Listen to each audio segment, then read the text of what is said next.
لله الحمد لله وسلام على عباده الذين اصطفى خصوصا على سيد الرسل وخاتم الأنبياء وعلى آله الأتقياء وأصحاب الأصفياء أما بعد فأعوذ بالله من الشيطان الرجيم بسم الله الرحمن الرحيم سبحان الذي أسرى بعبده ليلا من المسجد الحرام إلى المسجد الأقصى الذي باركنا حوله لنريه من آياتنا إنه هو السميع البصير وآتينا موسى الكتاب وجعلناه هدى لبني إسرائيل ألا تتخذوا من دوني وكيلا ذرية من حملنا مع نوح إنه كان عبدا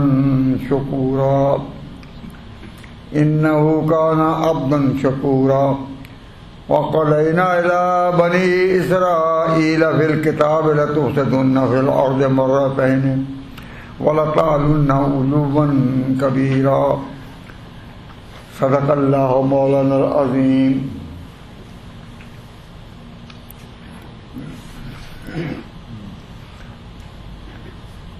یہ آیت معراج شروع ہے، معراج والی آیت شروع. آگے جتنی بھی تفصیل ہے چونکہ وہ پہلی آیت میں لپٹی ہوئی ہے اس لیے پہلی آیت کو پھر بار بار پڑھنا پڑتا ہے، لیکن اگلی باتیں سمجھ میں تبھی آئیں گی اگر وہ آیت فصاحت پڑھی جائے. اس لیے میں نے وہ آیت پڑھی اور جو کچھ پہلے بیان ہوا اس میں ایک بات کی طرف میں آپ حضرات کو توجہ دلانا چاہتا ہوں، بشرطے کہ آپ کھلے دل سے اس کو سمجھنے کی کوشش کریں، کھلے دل سے. پہلی بات سنیے، اللہ تعالیٰ نے مسلمانوں سے پہلے دنیا میں کس قوم کو عزت دے رکھی تھی؟ روحانی بزرگی کا تاج کن کے سر پر تھا؟ مسلمانوں سے پہلے، عربوں سے پہلے اللہ تعالیٰ نے کس قوم کو سیادت دے رکھی تھی؟ اس کا جس طرح یہ سوال ہے واضح، اسی طرح جواب آپ کے ذہن میں اسی طرح فوراً رہے وداؤٹ اینی ہیزیٹیشن. اگر آپ بالکل صاف طور پر وہ جواب یاد کر لیں تو اگلی بات سمجھنے میں پھر انشاءاللہ آسانی ہوگی.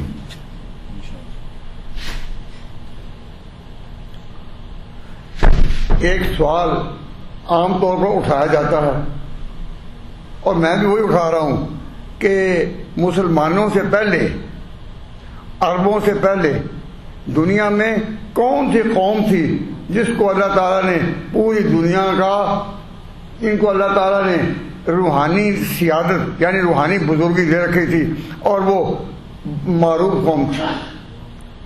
اس کا جواب ہے فوراً کہ بنو اسرائیل. بنو اسرائیل وہ قوم تھی کہ اللہ تعالیٰ نے جس کو بہت زیادہ بزرگی دے رکھی تھی اور ان کی وجہ سے اللہ تبارک و تعالیٰ نے بیت المقدس میں روحانی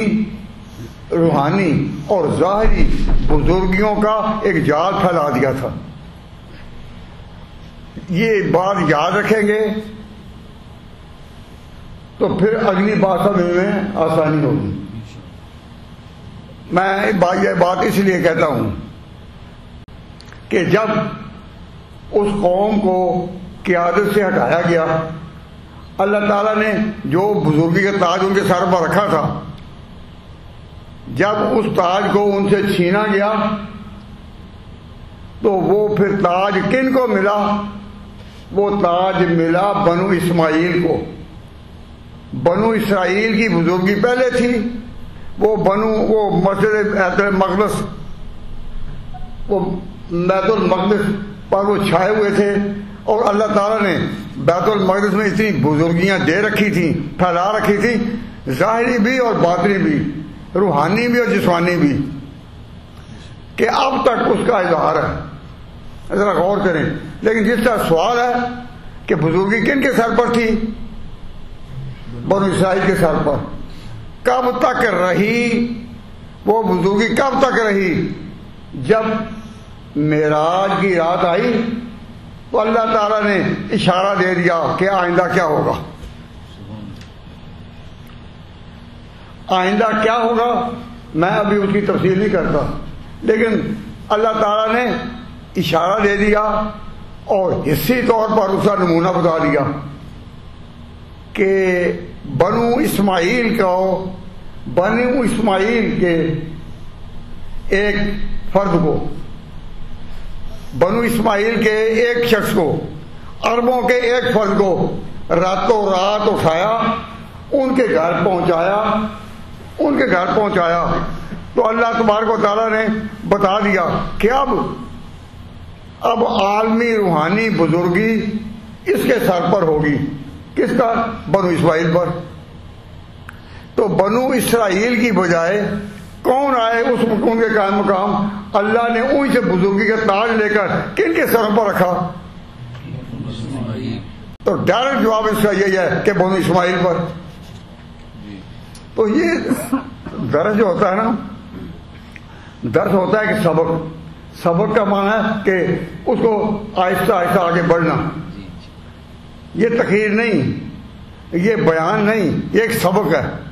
اب اس سے آگے بڑھیں کہ روحانی بزرگی کا تاج پہلے کن کے سر پر تھا؟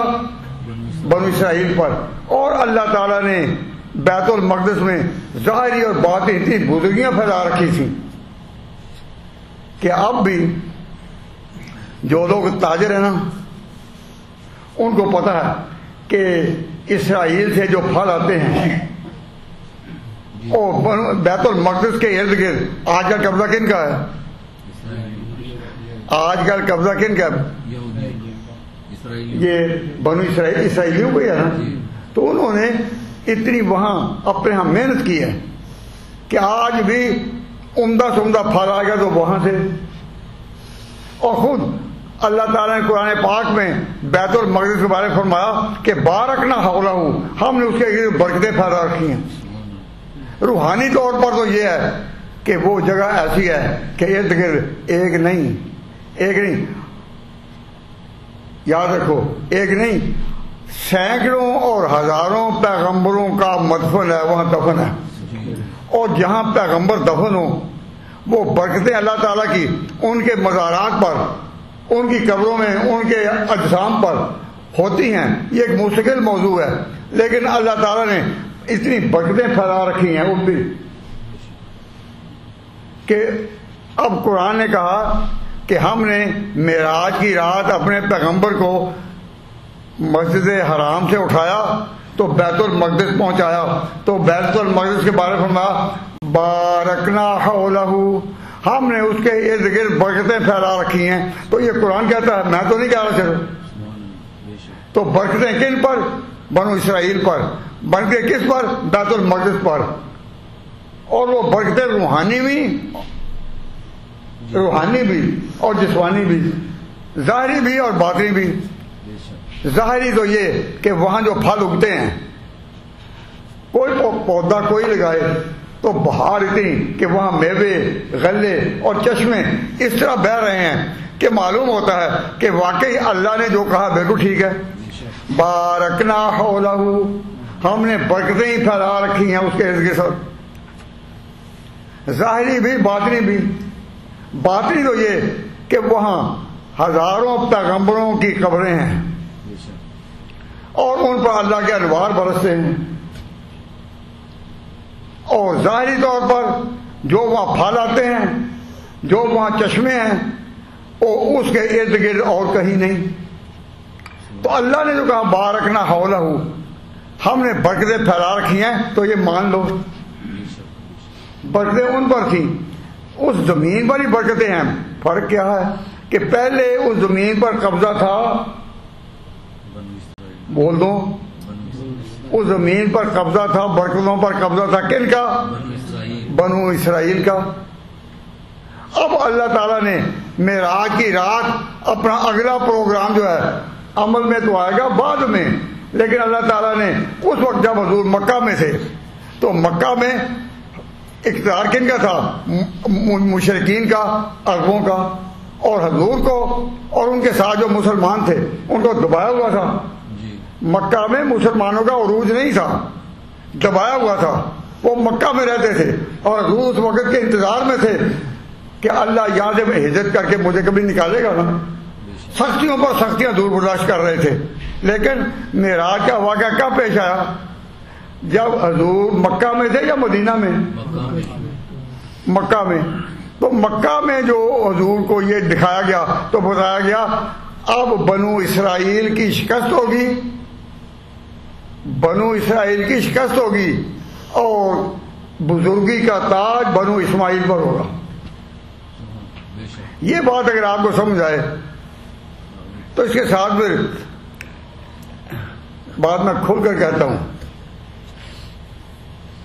کیونکہ نام لینا پڑتا ہے. دل تو چاہتا ہے کہ نام نہ لوں, لیکن نام لینا پڑتا ہے. اب میں دل سے آپ کو اس طرح کو رہتا ہوں کہ یہ عقیدہ کہ بنو اسرائیل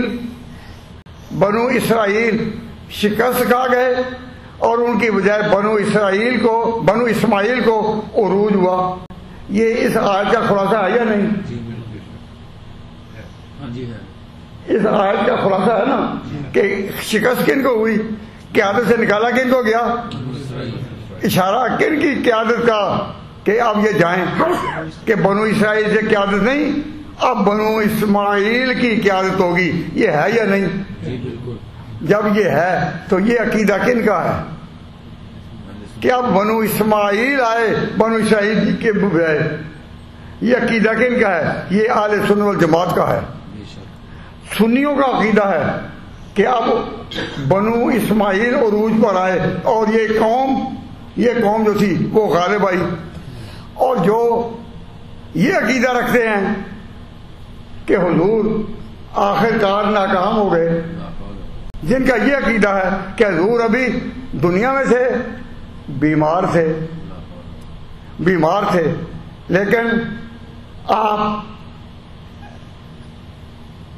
کو چلنے نہیں دیا گیا.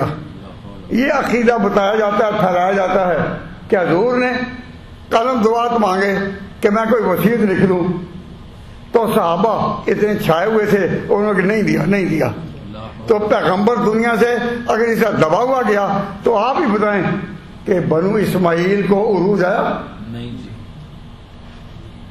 اگر بنو اسماعیل نے آخر میں حضور کی زندگی میں فیل ہو جانا تھا, اور کہنے والے کہتے ہیں کہ حضور نے چاہا تھا کہ جب بیماری کے دوران میں اپنے مسلح پر اپنے چچا کو عباس کو یا علی کو مقرر کریں, لیکن بیوی نے چلنے نہیں دیا, اس نے اپنے باپ کھڑا کر دیا. اگر یہ واقعہ اسی طرح ہو جس طرح یہ ہے تو بتائیے کہ بنو اسماعیل کا پھر عروج ہوا؟ یہ بنو اسرائیل پر تو صدیوں کے بعد آیا زوال, اور بنو اسماعیل تو ابھی اٹھے بھی نہیں, ابھی اٹھے ہی نہیں, ابھی پیغمبر موجود ہیں. تو ان کا جو عقیدہ ہے کہ بنو اسماعیل بھی حضور کو چھوڑ گئے, تو آپ بتائیے کہ قرآن اس نظریے کی, اس عقیدے کی تردید کرتا ہے یا نہیں؟ قرآن تو وارث بناتا ہے بنو اسرائیل کا, بنو اسماعیل کو, اور بتاتا ہے کہ بنو اسماعیل اٹھیں گے. اس کا نام ہے معراج. تو معراج کا عقیدہ بتاتا ہے کہ اہل سنت والجماعت مذہب حق ہے, انہی کا عقیدہ ہے کہ بنو اسماعیل پھر اتنے چمکے کہ دنیا پر چھا گئے, بڑے بڑے ملک ان کے فتح ہوئے,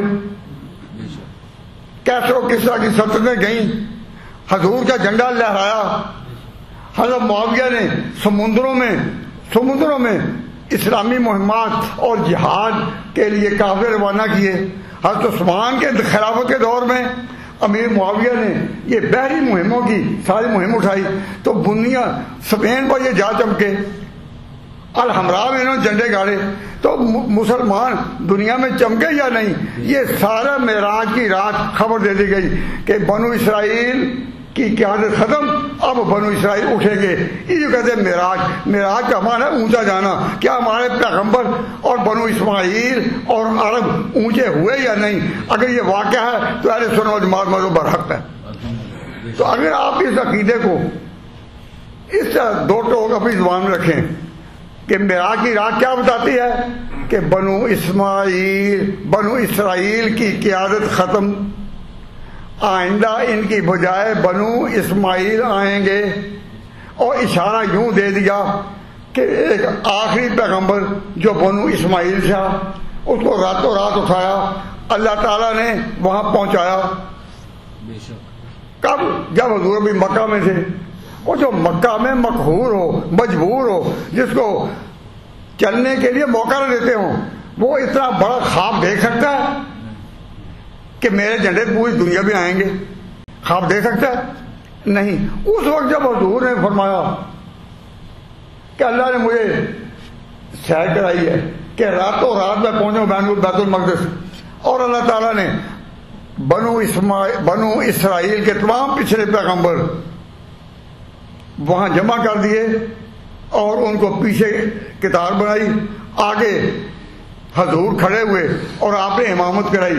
یہ ہے نا واقعہ معراج۔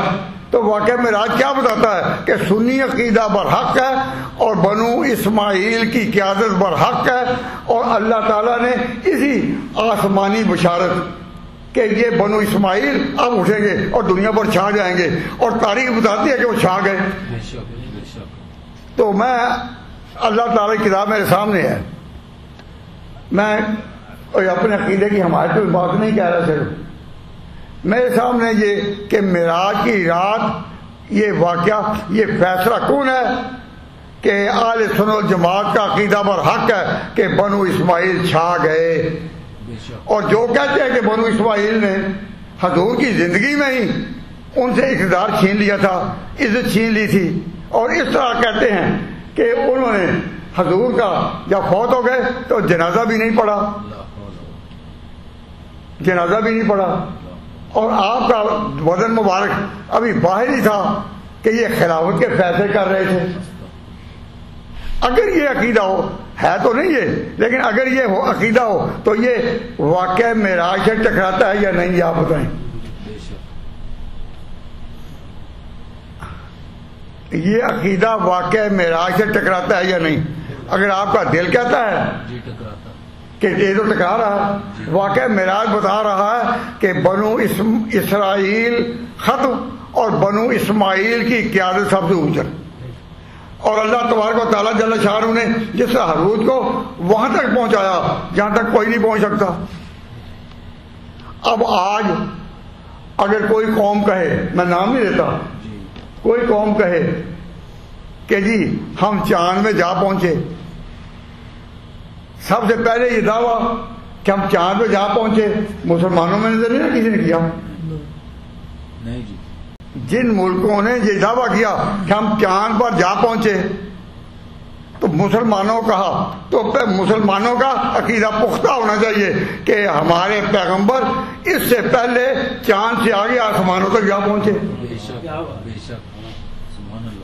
وہ قوم جو کہے ہم چاند میں پہنچے، وہ کبھی مسلمانوں کو یہ شرمندہ کر سکتی ہے کہ ہم اتنی بلندیوں پر پہنچے؟ ہم کہتے ہیں جہاں تم پہنچے اس سے آگے اللہ نے ہمارے پیغمبر کو پہنچایا تھا۔ یہ تو چاند پر پہنچنے کے بعد کہا کہ وہاں پانی نہیں، وہاں پانی نہیں، تو جب یہ کہا کہ وہاں پانی نہیں تو یہ پانی کہاں سے لے کر گئے تھے؟ اسی دنیا سے پانی لے کر ساتھ گئے تھے، اپنے پاس وہ رکھا تھا۔ وہ تو زندہ بھی رہے یہاں کے پانی سے، یہاں کے پانی سے، لیکن اللہ تبارک و تعالیٰ جب پانیوں پر چننے آئے تو کیا بنو اسماعیل پر اللہ تعالیٰ نے عرب کے صحرا میں زمزم کا چشمہ یہیں پانی نہیں بنا دیا؟ یہ تو پانی کو وہاں بھی ترستے رہے. اور ہمارے پیغمبر جو ہیں ان کے باپ حضرت اسماعیل کو اللہ تعالیٰ نے یہاں زمزم دے دیا. بھائی اپنے عقیدے پر کوئی فخر کریں, اس کے لیے اٹھیں اپنے جی میں اور اس کو آگے اٹھائیں اور بیان کریں. تو آج بھی یہود کا اور عیسائیوں کا کوئی پروپیگنڈا نہیں چل سکتا. جس قوم نے اپنے ماضی کو عزت نہیں دی, جس قوم نے یہ اب حضور اکرم صلی اللہ علیہ وسلم کے باپ حضرت اسماعیل علیہ السلام پر اللہ تعالیٰ نے جب زمزم کا چشمہ کھولا تو کہاں کھولا؟ یہاں جنگل تھا. کہاں کھولا؟ یہاں کوئی پانی نہیں تھا. یہاں ہاجرہ اپنے بچے کے لیے پانی کے لیے تڑپتی تھی. تو اللہ تعالیٰ نے زمزم کا چشمہ جاری کیا. وہ اب تک ہے یا نہیں؟ جی بالکل ہے جی. طرح طرح کے لوگ تعویلیں کرتے ہیں جی اس طرح, لیکن چشمہ اب تک ہے. وہاں تک جانے کا موقع کسی کو نہ ملے اور بات ہے. حکومت نظام بات سارے کرنے پڑتے ہیں تو مسلمانوں کو شکوک میں ڈالا جا رہا ہے کہ جی زمزم تو ختم ہو چکا ہوا ہے, اب پانی اس طرح. میں کوئی سعودی حکومت کا نمائندہ نہیں ہوں, لیکن ان کے بارے میں یوں ہی پروپیگنڈا کرنا کہ نہیں جی پانی تو ختم ہو گیا, یہ وہ کرتے ہیں, لوگوں کو بیوقوف بنائے گا. تو میں بات سنوں کہ جو چاند میں جانے والے تھے پانی یہیں سے لے کر گئے, جی بالکل, تو وہاں بھی ان کو یہیں کے پانی نے سانس دلایا. ہمارے آقا آگے پہنچے. تو بات یہی ہے کہ اگر آپ کا معراج کا عقیدہ صحیح ہو تو ساتھ ماننا پڑے گا کہ سنی مذہب برحق ہے, اہل سنت والجماعت برحق ہے, جو کہتے ہیں ہم صحابہ کے ماننے والے اور خلفائے راشدین اس طرح دنیا میں اٹھے کہ چھا گئے. بے شک بے شک. اگر کوئی بنو اسماعیل کی قیادت کو, عالمی قیادت کو کہ چھا گئے یہ عقیدہ نہ رکھے تو واقع معراج پر عقیدہ ہو سکتا ہے؟ تو معراج کیا ہے؟ میں آسان لفظوں کہتا ہے کہ سنی عقیدے کے غالب آنے اور روشن ہونے کا نشان ہے. سبحان اللہ. واقعہ معراج کیا ہے؟ اس عقیدے کو آگے لانے کا نشان ہے. بے شک. سبحان اللہ. اور میں دیکھیے نا آپ سے جو کہہ رہا ہوں, کوئی اپنے علم سے فائدہ اٹھا کر یا زور خلافت سے نہیں کہہ رہا, اللہ کی کتاب میرے سامنے خود ہی ہے. قرآن یہی بتاتا ہے کہ بنو اسرائیل کا غلبہ دنیا پر ہوگا, اسی کا نام ہے معراج. اگر یہ نہیں کوئی مانتا تو وہ معراج کا عقیدہ نہیں رکھتا. اب میں یہ عرض کرتا ہوں کہ معراج سے پہلے, معراج میں تو یہ عقیدہ بتا دیا اور حضور آ گئے, حضور واپس آ گئے اور راتوں رات آ گئے. اور پھر کہاں تھے؟ مکہ میں ہی. پھر مکہ میں ہی تھے. تو حضور صلی اللہ علیہ وسلم اس وقت کی تلاش کرتے تھے کہ مکہ سے میں کس طرح نکلوں. تو جس طرح وہ نکلے ہیں مکہ سے, ذرا توجہ غور کرو, ٹھنڈے دل سے جس طرح وہ نکلے ہیں تو چھپ چھپا کر نکلے یا نہیں؟ بھائی چھپ چھپا کر نکلے نا, ساتھ ایک ساتھی کو لے کر نکلے, لیکن چھپ چھپا کر. جب چھپ چھپا کر نکلے تو اقتدار کن کے پاس تھا؟ مشرکین کے پاس, حضور کے پاس تو نہیں تھا. لیکن نکلنے سے پہلے اللہ ان کو دکھا چکا تھا کہ میں اٹھاؤں گا اور یہاں تک اٹھاؤں گا. اور حضور کو نکلتے وقت پورا یقین تھا کہ اللہ میرا محافظ ہے. تو جو چھپنا تھا وہ حالات کی وجہ سے تھا, لیکن حضور کو واپس آنے کا کہ پھر ایک وقت آئے گا کسی مکہ پر اسلام کا جھنڈا لہرائے گا, حضور کو پورا یقین تھا. لیکن علم غیب نہیں کہ ایسا کب ہوگا. حضور اللہ کے حکم کے تابع تھے, لیکن آپ کو یہ یقین تھا. اب حضور کی ایک دعا غالباً اس صورت میں آگے آئے گی, وہ اس کی طرف میں توجہ دلاتا ہوں. اے اللہ, دعا سنو, اے اللہ ادخلنی مدخل صدق ادخلنی مدخل صدق، مجھے یہاں داخل کرنا صداقت کے ساتھ، سبحان اللہ، ادخلنی مدخل صدق واخرجنی مخرج صدق، اور مجھے نکالنا صدق کے ساتھ۔ بے شک، اب آپ ہی بتائیں کہ یہاں داخل ہونے کا ذکر پہلے ہے یا نکلنے کا پہلے؟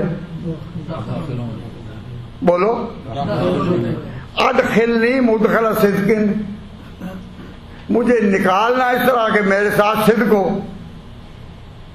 واخرجنی مخرج صدق، مجھے داخل کرنا کہ میرے ساتھ صدق ہو اور نکالنا کہ میرے ساتھ صدق ہو۔ بے شک، ادخلنی پہلے داخل کرنا اور اخرجنی بعد میں۔ تو حضور جب مکہ سے نکل رہے تھے تو آپ کو اگر دوبارہ آنے کا وہاں یقین پہلے نہیں تھا تو یہ دعا کیسے کی کہ ادخلنی مدخل صدق واخرجنی مخرج صدق؟ چاہیے نا پہلے نکلنے کا ذکر کرنا۔ اب پیغمبر کی زبان سے دعا کیا نکلی؟ ادخلنی، مجھے اس طرح نکال، نہیں مجھے اس طرح داخل کر کہ ساتھ صدق ہو، اور مجھے اس طرح نکال، اخرجنی نکال کہ ساتھ صدق ہو۔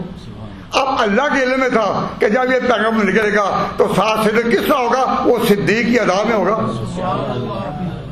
جب یہ اس رات نکلے گا تو کس کے ساتھ نکلے گا؟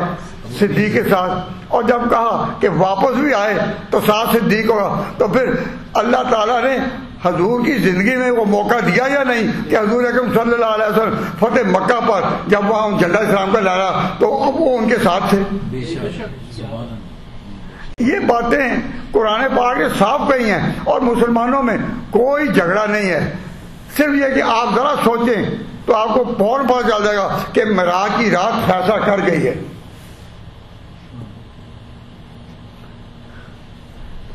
معراج کی رات فیصلہ کر گئی ہے، اور جو لوگ کہتے ہیں کہ پتہ نہیں چلتا، پتہ نہیں چلتا کون حق ہے کون نہیں، تاریخی روایتیں یوں بھی ہیں یوں بھی ہیں یوں بھی ہیں، تو میں یہ عرض کرتا ہوں کہ تاریخ کی باتیں غلط ہو سکتی ہیں، اللہ کی باتیں غلط نہیں ہو سکتی۔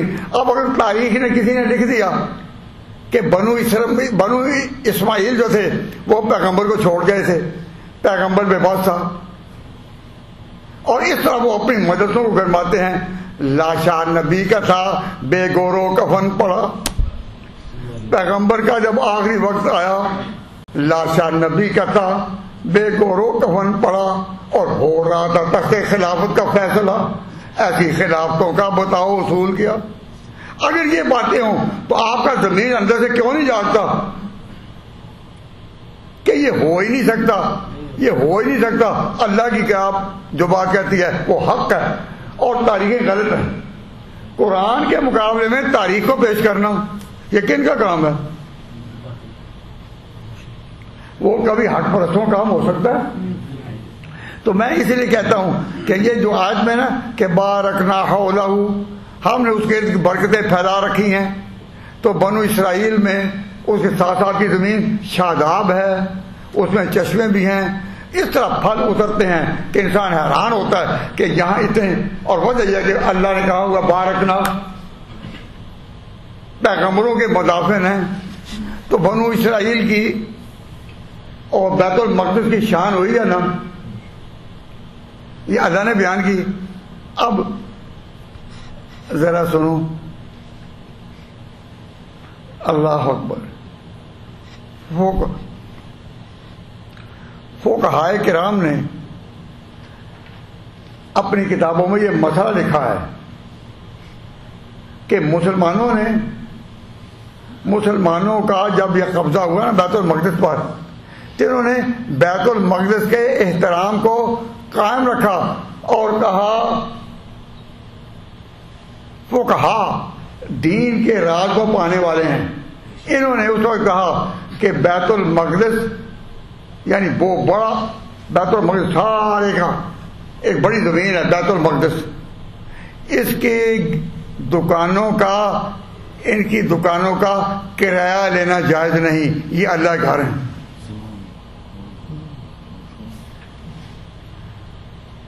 مسلمانوں کا جب قبضہ ہوا نا تو فقہا کے ایک طبقے نے یہ مسئلہ طے کیا. یہ مسئلہ قرآن میں تو نہیں آیا تھا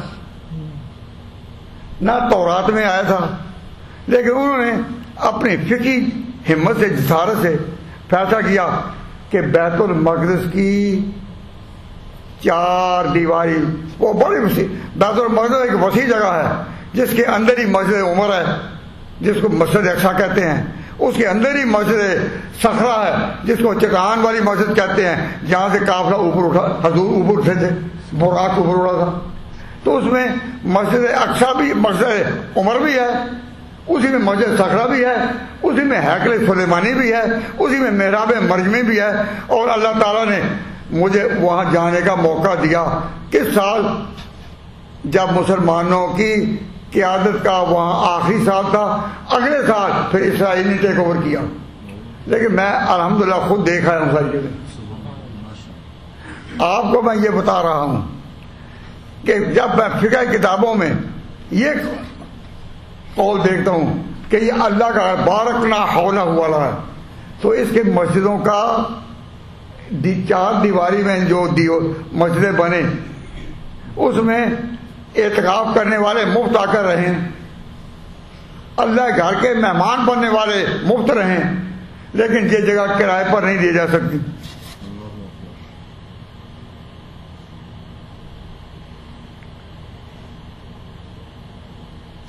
یہ مسئلہ اپنی جگہ ہے کہ یہ جگہ کرائے پر نہیں دی جا سکتی, لیکن جب مال کا لالچ آتا ہے, جب مال کا لالچ آتا ہے پھر دنیا آگے آتی ہے. مال زیادہ کن کے پاس تھا؟ مال زیادہ یہودیوں کے پاس. یہ سونے کے پرستاری تھے, سونے کے بچڑے کی پوجا کرنے والے تھے. تو دنیا میں یہودیوں سے زیادہ کوئی سونے کے در پہ ہوا تو یہودیوں کے پاس مال تھا. انہوں نے حکمرانوں کو کہا ہمیں یہ جگہ کرائے پر دے دیں, اتنا کرایہ دیں گے. اچھا اتنا؟ اگلی جگہ کا اوروں نے, اسے اگلی جگہ کا اوروں نے. تو یہودیوں نے بڑے بڑے اونچے کرائے لے کر اس جگہ پر چاروں طرف سے قبضہ کر لیا. وہ اشارہ تھا کہ آئندہ بیت المقدس پر ہم آئیں گے, اور یہودی چال کا چل گئے اور مسلمانوں نے مال کے لالچ میں ان کو کرائے پر جگہ دے دی.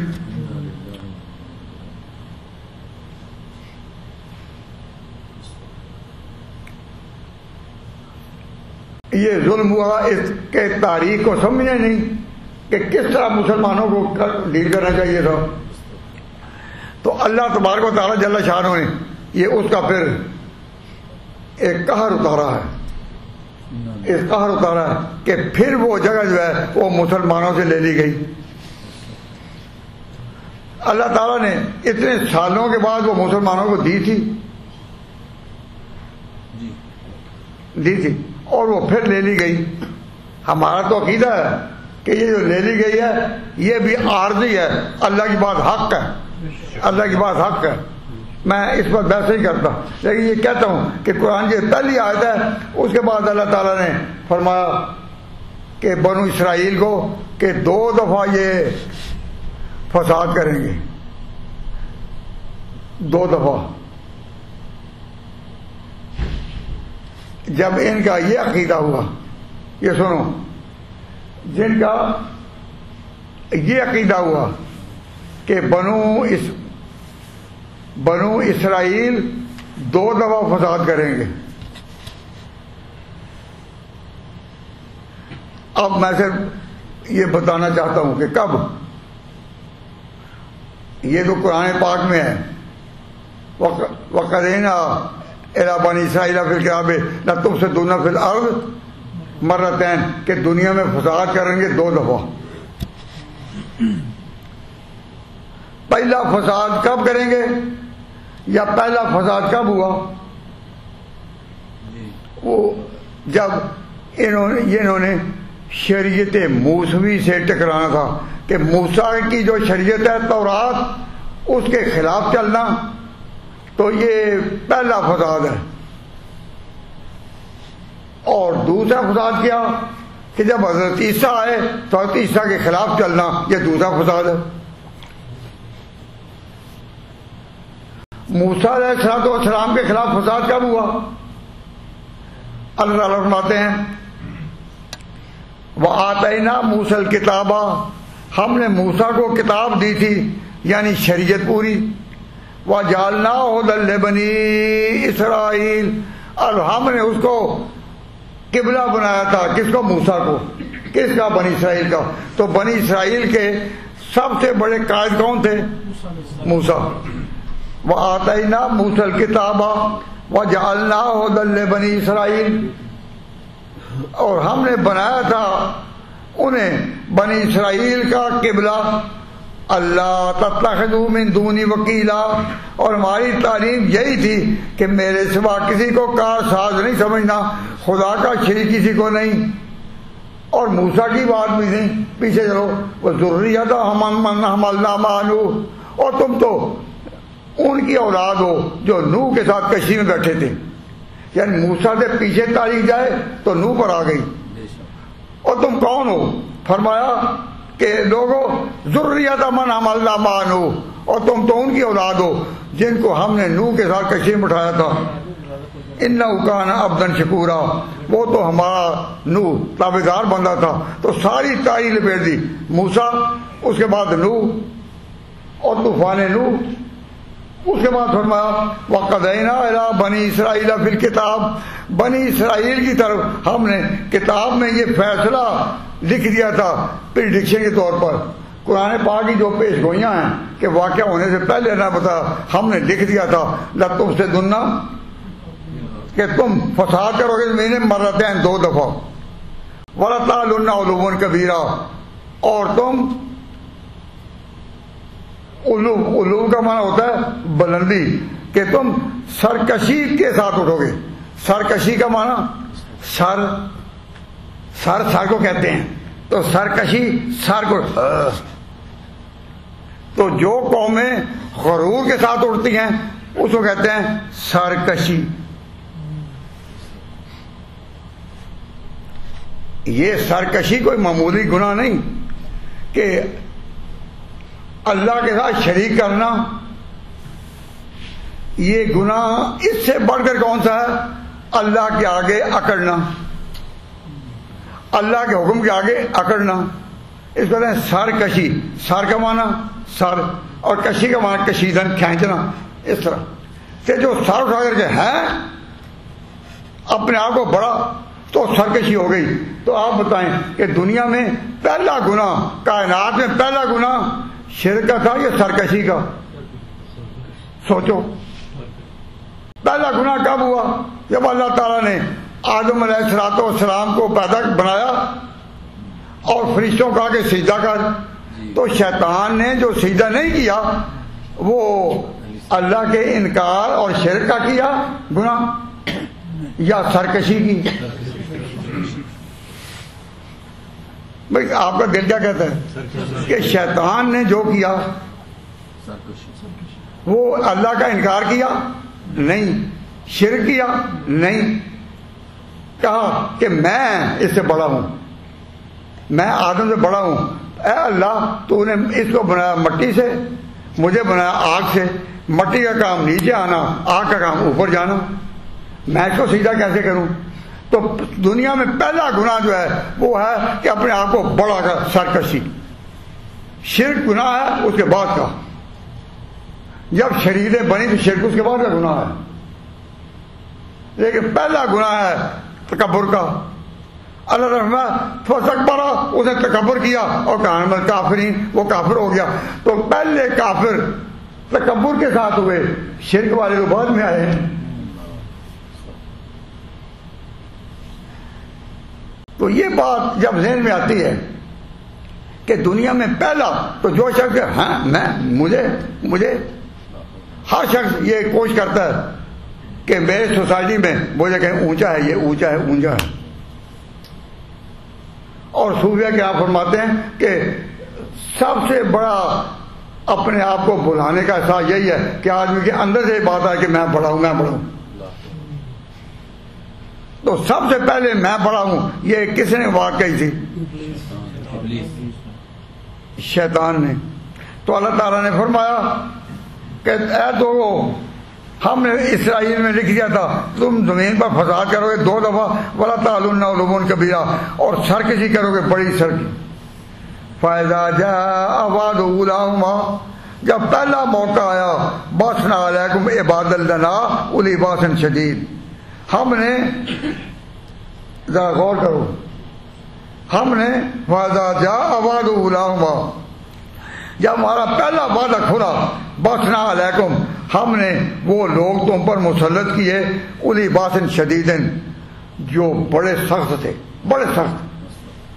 اللہ تعالیٰ فرماتے ہیں ہم نے اپنے وہ بندے تو بندے اللہ کے تابع دار ہی نہیں یہ وہ تھے جن کو اللہ تعالیٰ نے بنایا اس لیے تھا کہ دنیا میں وہ فساد کرے قوموں کو کچلیں. بڑے ڈراکر ان سے دیکھ کر ڈر آتا ان کے تصور ڈر آتا ان کا اولی باس شدید. تو یاد رکھو اللہ کے بندے کبھی اس کا اطلاق ہوتا ہے تابع داروں پر جیسے عباد الرحمن الذین یمشون علی الارض. عباد الرحمن وہ ہیں جو زمین پر عاجزی کے ساتھ چلے. وَإِذَا خَاطَبَهُمُ الْجَاهِلُونَ قَالُوا سَلَامًا الَّذِينَ يَبِيتُونَ رَبَّهُمْ سُجَّدًا وَقِيَامًا. اللہ کے بندوں کی صفت ہے بہت. یہاں جو کہا گیا عباد لنا ہمارے بندے اولی باسن شدید جو بڑے سخت آور سزا دینے کے لیے ہمیں بنا رکھے. کون تھے؟ یہ وہ کافر تھے جو بابل میں آباد تھے. اس وقت بابل ایک مشہور جگہ تھی. تو بابل میں جو لوگ تھے وہ بڑے لڑنے والے اور بڑے باغی قسم کے بڑے سزا دینے والے. ان کا خیال آیا ہم بنو اسرائیل پر حملہ کریں. بنو اسرائیل پر اللہ نے برکتیں اتار رکھی تھیں ان کو تورات دے رکھی تھی احکام دے رکھے تھے. لیکن بنو اسرائیل جو ہے جب وہ اکڑے تو اللہ تعالیٰ نے بابل سے بخت نصر کو اٹھایا. اس نے بابل سے اٹھ کر بنو اسرائیل پر حملہ کیا اور ایسا حملہ کیا کہ بنو اسرائیل ملیا میٹ ہو گئے ذلیل ہو گئے عاجز آ گئے. کس نے قبضہ کیا؟ بخت نصر نے. اور حملہ کر کے 70,000 اسرائیلیوں کو غلام بنا کر وہ بابل لے گیا. تو 70,000 کو تو وہ لے گیا باقی پیچھے کتنے گرا گئے وہ بھی ہزاروں تھے. تو اللہ تعالیٰ نے یہ ذلت کن پر اتاری؟ بنو سے. تو جو وعدہ تھا وہ پورا ہوا. اور ان کا بڑا جو تھا نا بخت نصر کا جو بڑا تھا بخت نصر نے جب حملہ کیا تو جو ان کو تو لے گیا لیکن یہاں کون رہا اس کے نمائندہ بن کر؟ اب اس کا نام سن لو. اس کا نام تھا جالوت. جالوت نمائندہ ہوا بخت نصر کا. بخت نصر تو بابل چلا گیا. اب پیچھے جالوت اس نے خوب بنو اسرائیل کو اتنا مارا. بخت نصر نے جب حملہ کیا تو بنو اسرائیل کو اتنا مارا کہ گھروں میں گھس کر صرف یہ نہیں کہ وہ جو اقتدار چھوڑنے رستے سے ہٹ جائے نا گھروں میں چھپ کر پھر کر قتل عام گھروں میں باہر فساد کیا اور بنو اسرائیل بہت ذلیل ہوئے. تو اللہ تعالیٰ فرماتے ہیں فَإِذَا جَاءَ وَعْدُ أُولَاهُمَا جب ہمارا وعدہ پورا ہونے کے لیے پہلا وقت آیا بَعَثْنَا عَلَيْكُمْ اے بنی اسرائیل ہم نے تم پر وہ لوگ مقرر کیے اولی باسن شدید جو سخت لڑائی والے تھے. فَجَاسُوا خِلَالَ الدِّيَارِ وہ پھیل پڑے شہروں کے بیچ. بنو اسرائیل کے بیت المقدس کے جو چھوٹے چھوٹے شہر انہوں نے بنائے ہوئے تھے یہودیوں نے اپنی بستیاں جو بنائی ہوئی تھیں بستیوں اندر فَجَاسُوا خِلَالَ الدِّيَارِ وہ پھیل پڑے شہروں کے بیچ. وَكَانَ وَعْدًا مَفْعُولًا اور خدا کا وعدہ پورا ہونا ہی تھا. پھر آگے پھر بجائے انہوں نے جب دیکھا کہ ہائے کیا ہوا بنو اسرائیل نے کہ ہم تو بالکل مٹ گئے تو پھر جو جالوت تھا اس کو قتل کرنے کے لیے اللہ تعالیٰ نے بنو اسرائیل کا ہی ایک پیغمبر جن کا نام تھا داؤد علیہ السلام. اب یہ آ رہا ہے، تورات کی بات ہوئی نا، اب یہ زبور والا داؤد آ رہا ہے. تو داؤد کو اللہ تعالیٰ نے اٹھایا اور ایک مار کا لگا. قرآن کہتا ہے وَقَتَلَ دَاؤُدُ جَالُوتَ، ایک مار کا لگا. ادھر تھا جالوت، ان کا نمائندہ بہت نصر کا، اور بنو اسرائیل کا نمائندہ بڑا داؤد. وَقَتَلَ دَاؤُدُ جَالُوتَ، یہ قرآن کا واقعہ ہے. اگر قرآن پڑھو تو بصیرت سے آگے کھل جاتی ہیں. تو داؤد نے جب جالوت کو قتل کیا تو پھر اقتدار کن کا ختم ہوا؟ بابل والوں کا. کن کا ختم ہوا؟ بہت نصر والوں کا. ان کا اقتدار تو ختم ہوا، اور جب ان کا اقتدار ختم ہوا تو پھر عزت مل گئی بنو اسرائیل کو. تو اللہ تعالیٰ نے کہا اب وہ عزت دیں گے ہم بنو اسرائیل کو، کہ وہ عزت جو ہے اس کو بخت نصر کیا، بابل کیا، کوئی نہیں پہنچ سکے گا. تو انہی داؤد کا بیٹا تھا جس کا نام تھا سلیمان پیغمبر. اللہ نے اس کو یہ عزت دی کہ جنات متحد کر دیے. جنات اڑتے تھے اس کے حکم سے. پیغمبروں میں کوئی ایسا بھی ہوا کہ جس کو یہ مقام ملا ہو جو سلیمان کو ملا؟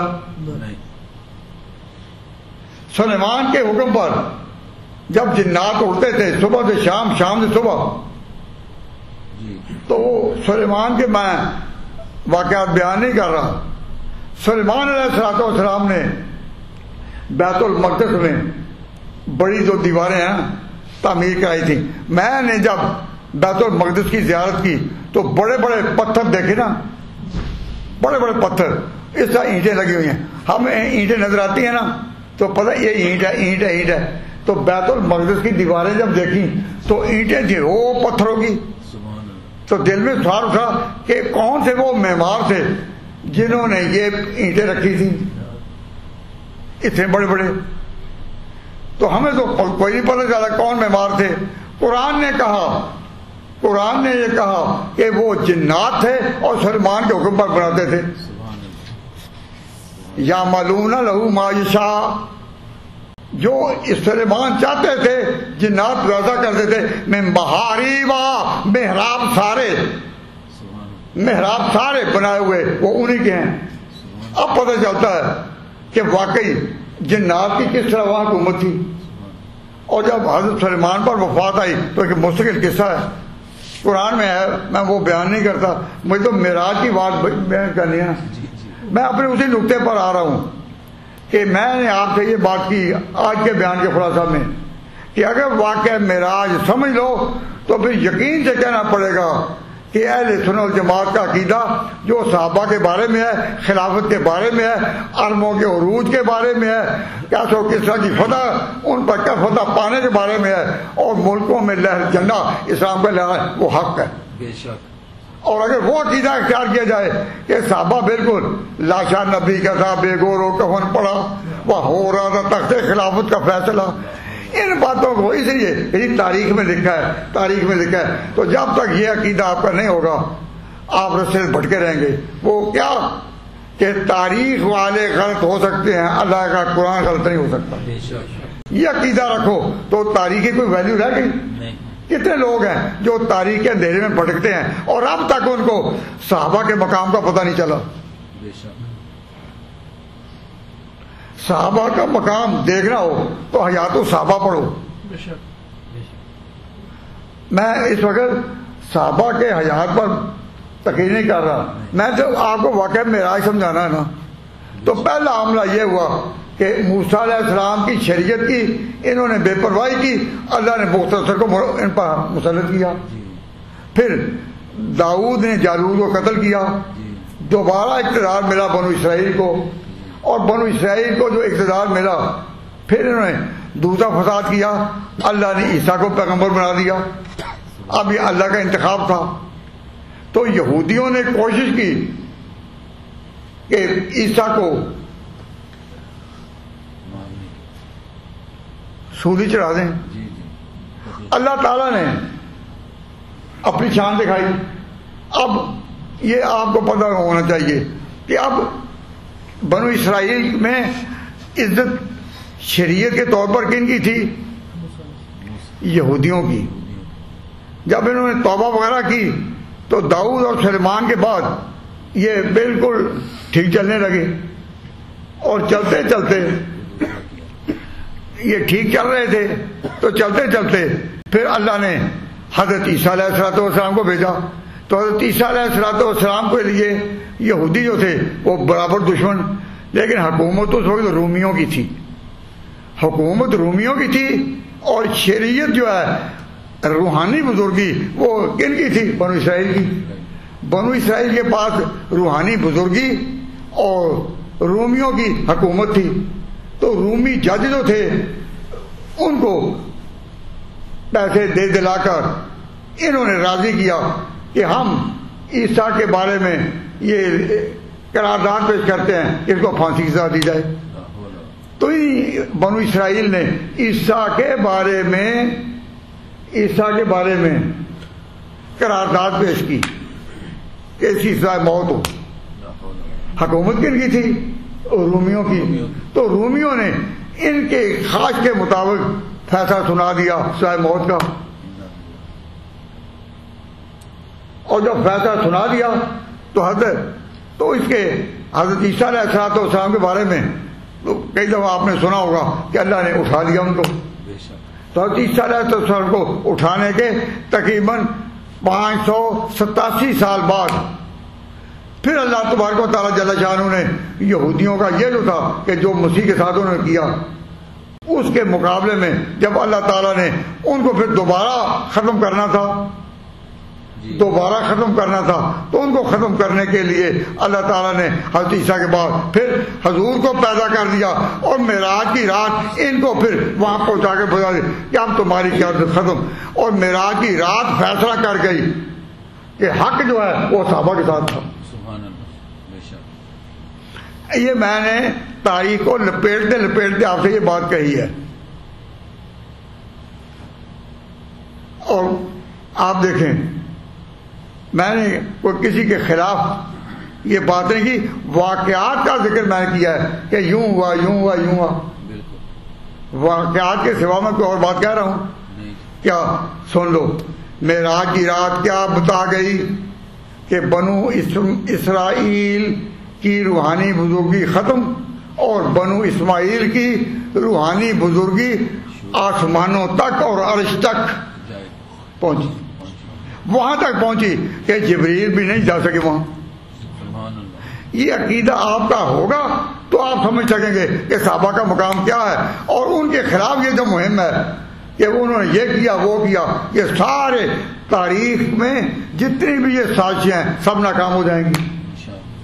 اور اگر آپ اس بنیادی معراج کو ہی نہ سمجھیں، ہمیں معراج کی رات فارغ کر گئی ہے کہ آخری فتح اسلام کی ہے، دین کی ہے، اللہ کی ہے، محمد عربی کی ہے اور قرآن کی ہے اور مسلمانوں کی ہے. قیامت آئے گی اس وقت بھی مسلمان موجود ہوں گے، کمزور ہوں یا تگڑے ہوں لیکن مسلمان موجود ہوں گے. لیکن مسلمان تبھی کہ اپنے عقیدے پر قائم رہیں.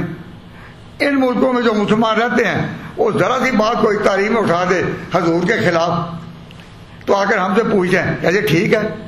وہ ہو مسلمان اور ان کو حضور کی سچائی میں یقین نہ ہو. بھائی جو مسلمان ہے حضور کی سچائی کے خلاف، قرآن کی سچائی کے خلاف، دین کی سچائی کے خلاف کوئی ذرا سی بات اٹھائے تم اس کی تحقیق کے لیے علماء کے پاس جاؤ گے؟ جو بھی آئے گا اس کا ایمان کمزور ہے. ہم ایک امت ہیں، حضور کے غلام ہیں اور اس یقین پر قائم ہے کہ اہل سنت والجماعت کا عقیدہ حق ہے. صحابہ کے بارے میں جو ان کا عقیدہ وہ حق ہے، خلافت کے بارے میں جو ان کا عقیدہ حق ہے. اگر کوئی خلافت راشدہ کو حق نہ مانے، حق نہ مانے، اس کا کوئی نیک عمل بڑے سے بڑا بھی ہو آسمان پر نہیں جاتا.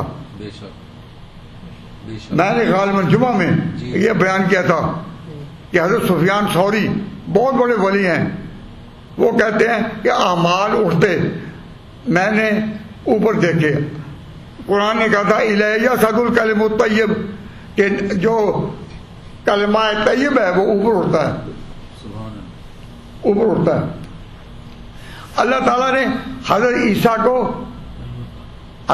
کو پیدا کرنے سے پہلے ہی اور بلکہ پیدا کرنے کے بعد بھی بتا دیا تھا کلمۃ اللہ، یہ اللہ کا کلمہ ہے، کلمۃ اللہ القاها الی مریم وروح منہ. تو حضرت عیسیٰ کا نام رکھا گیا کلمہ. تو جو فرمایا تھا کہ کلمے جو ہیں اوپر اٹھتے ہیں، اس وقت تو کسی کو نہیں پتا تھا کہ عیسیٰ بھی اوپر اٹھے گا. جب عیسیٰ اوپر اٹھا پہلے سے یہ بات آ چکی تھی الیہ یصعد الکلم الطیب والعمل الصالح یرفعہ. تو حضرت سفیان کہتے ہیں جس کا بھی یہ عقیدہ ہے کہ ابو بکر عمر سے کوئی بھی آگے ہے، لا ارى له عمل یرفع الى السماء، اس کا عمل میں آسمان پر اٹھتا ہوا نہیں دیکھتا. تو دین عقیدے سے چلتا ہے، تحقیقات اور پڑتال سے نہیں. بے شک. مجھے بہت افسوس سے کہنا پڑتا ہے کہ ذرا سا کوئی واقعہ آ جائے تو لوگ آتے ہیں میرے پاس، آتے ہیں کہتے ہیں کیا یہ ٹھیک ہے؟ میں اس کے چہرے پر بھی یہ مسلمان ہے. اب ہمیں یہاں کی حکومت روکتی نہیں، اپنے عقیدے پر ہم پختہ رہیں، روکتی نہیں. ہاں عملی طور پر دہشت گردی کرنا اور لڑنا اور جھگڑنا یہ ٹھیک نہیں، بے شک. لیکن اپنا عقیدہ ہم رکھ سکتے ہیں، ہمیں کوئی بھی نہیں روکتا. بے شک. اس ملک میں عقیدہ اپنا رکھنے کی پوری آزادی ہے. تو اپنا عقیدہ ڈر کر نہیں، عقیدے سے رکھو کہ اہل سنت والجماعت کا عقیدہ پر حق ہے اور آپ سنی ہیں، بے شک. اور پورا قرآن جو ہے وہ ہماری تائید میں ہے. بے شک. الحمدللہ. تاریخ کی روایتیں غلط ہو سکتی ہیں اور ہیں. حضور کے بارے میں اتنی باتیں لوگوں نے گھڑی.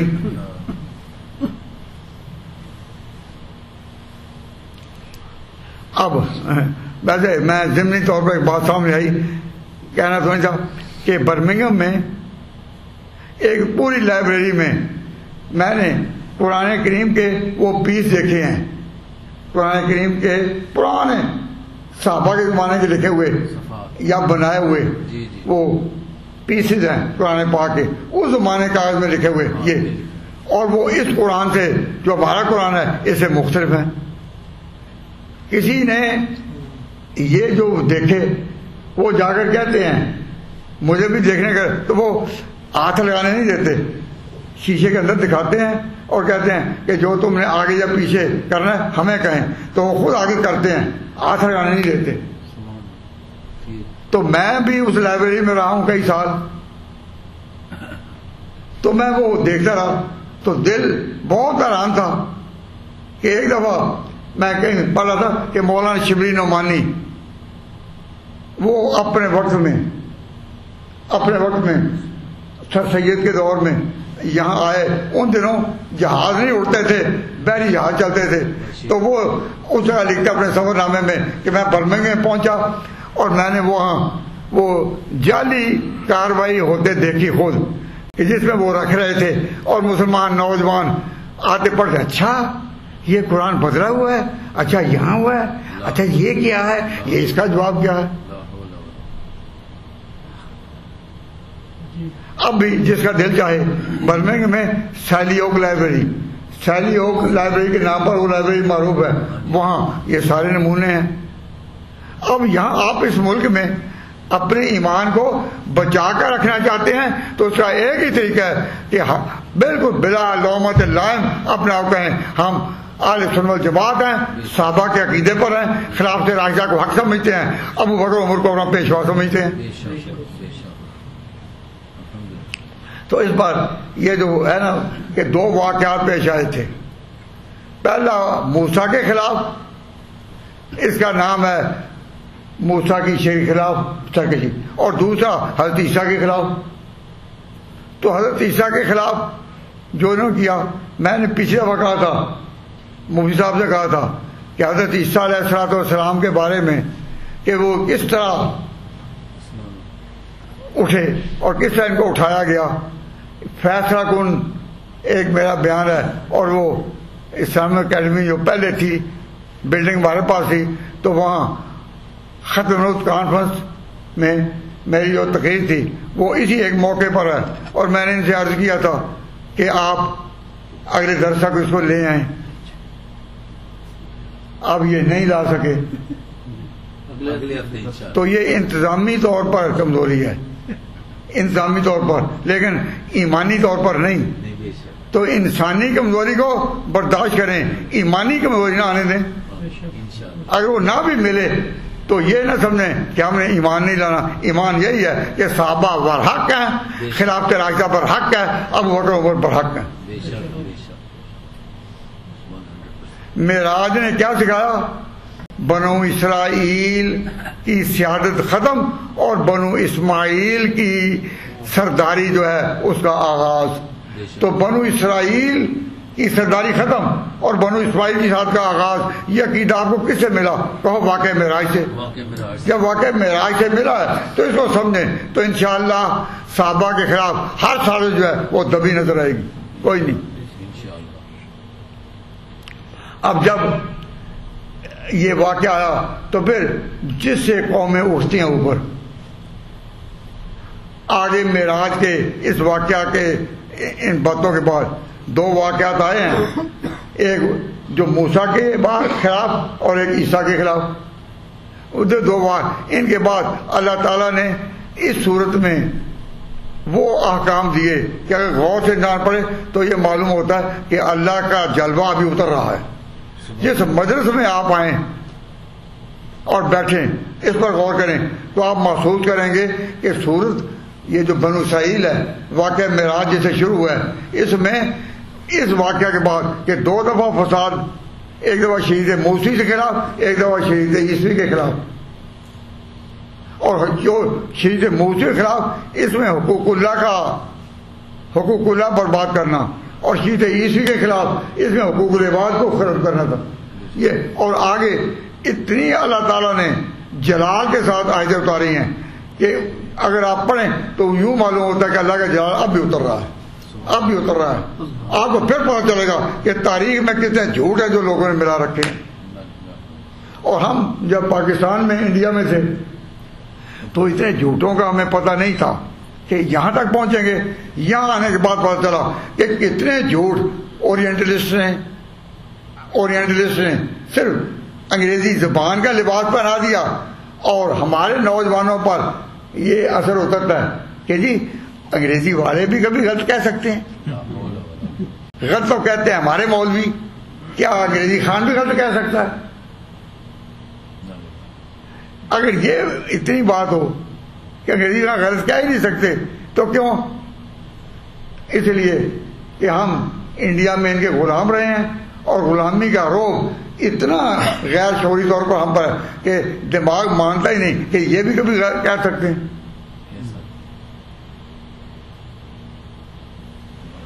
مجھے ایک چھوٹا قصہ یاد آ گیا. میں جب مرے کالج سیالکوٹ میں پڑھاتا تھا تو ہمارا ایک فلسفے کا پروفیسر تھے پرانے مرے کالج کے. اب وہ فلسفی تھے تو وہ فلسفی ہو کر دماغ جو تھا ان کا بہت کمزور ہو گیا. عام لفظوں میں لوگ کہتے تھے پاگل ہو گئے ہیں. میں تو نہیں کہتا تھا لیکن لوگ کہتے تھے پاگل ہو گئے ہیں. تو وہ کیا کرتے، اب چونکہ رہتے وہیں تھے، ان کو کسی نے ریٹائر تو نہیں کرنا تھا، وہ اسکاٹ لینڈ سے گئے اسے یہاں. تو سارا دن یہ ڈور ہوتی ہے نا کنکڑی اڑانے والی، ایک ڈور کا گچھا کے پاس ہوتا تو وہ دوسری ڈور پر، اور جب شام ہو جاتی تو پھر وہ اس سے اتار کر پھر اس طرح. تو اور کبھی اس طرح کرتے کہ وہ روڑے چھوٹے ادھر کنکریاں پھینک دے. تو جو فرسٹ ایئر اسٹوڈنٹ ہوتے ہیں وہ بڑے سادہ ہوتے ہیں. جب فرسٹ ایئر اسٹوڈنٹ کبھی اس میں داخل ہوتے نا تو وہ اس طرح کر رہے ہوتے. تو میں جان کے چھوٹے بچے سے ان سے پوچھتا کہ یہ کیا کر رہے ہیں، یہ جو کنکریاں پھینک رہے ہیں. تو بے ساختہ کہ انہوں نے یہ کہا کہ یہ ہوا کا رخ دیکھ رہے ہیں. کیا ہوا کا رخ ادھر ہے یا ادھر ہے؟ تو میں نے کہا یہ ہوا کا رخ نہیں دیکھ رہے، ہوا کا رخ نہیں دیکھ رہے، یہ نہیں جی، یہ انگریز کیا اس رنگت والے بھی کبھی ایسے ہو سکتے ہیں؟ وہ ان کا خیال تھا کہ ان کا پاگل بھی ہو نا تو ہوا کا رخ دیکھ رہا ہے، اور ہمارا آدمی قرآن بھی پڑھ کر بات کہہ رہا ہو تو کہتے ہیں مولویوں کی بات ہی مولوی تو جس کا یہ عقیدہ کہ مولویوں سے دین نہیں ملتا اور انہیں سے ملتا ہے کہ ان کا پاگل بھی ہو تو کیا کہتا ہے ہوا کا رخ دیکھ رہا ہے۔ تو اللہ کے بندو، اس ملک میں آپ آئے ہیں، آپ کو کوئی قانون مجبور نہیں کرتا کہ آپ غلط عقیدہ رکھیں، اپنے ایمان کی حفاظت رکھیں اور تحقیق کے در پہ سر کہ یہ تحقیق کرنی ہے، تحقیق کرنی ہے۔ انا للہ و انا الیہ راجعون۔ تو میں آپ سے یہ کہتا ہوں کہ یہاں سورہ بنی اسرائیل میں جہاں معراج کے واقعات ختم ہوتے ہیں اس کے بعد آپ اللہ کے احکام پڑھیں تو معلوم اس طرح کریں گے اللہ کا جلال برس رہا ہے۔ اگر نہ محسوس کریں پھر مجھے بتائیں، بے شک ٹائم پہ اگر پوچھیں کہ نہیں تو میں آپ کو اس طرح اس پر مطلب کہ آپ محسوس کریں گے کہ اب اتر رہا ہے، اور اللہ اہل سنت والجماعت کے مذہب کی حقانیت جو ہے وہ واقعہ معراج سے اس طرح نمایاں ہو رہی ہے، اس طرح نمایاں ہو رہی ہے کہ میں خود دیانتاً سمجھتا ہوں کہ گویا قرآن اب اتر رہا ہے اور ہم سمجھ رہے ہیں۔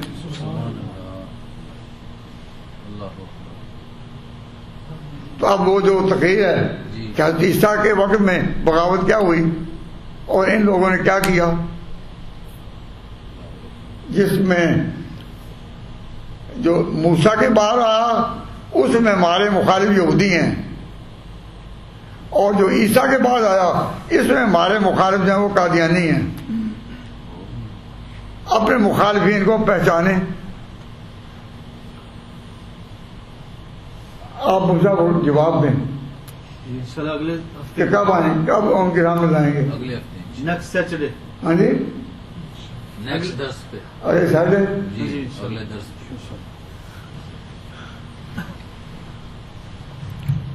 تو آپ کم از کم یہ تو ارادہ کریں نا کہ ہم اس کو پڑھیں گے پورا غور سے، انشاءاللہ، اور اور پھر اپنے عقیدے کے تحفظ کے لیے اس کے ساتھ اپنے ساتھیوں میں، اسٹوڈنٹ میں، طالب علموں میں، بھائیوں میں، گھر میں بہنیں ہوں، لڑکیاں ہوں، ان تک یہ بات پہنچائیں گے۔ انشاءاللہ تو پھر ایمان کی حفاظت ہو گئی نا۔ اللہ آپ کے ایمان کی حفاظت کرے۔ وما علینا الا البلاغ۔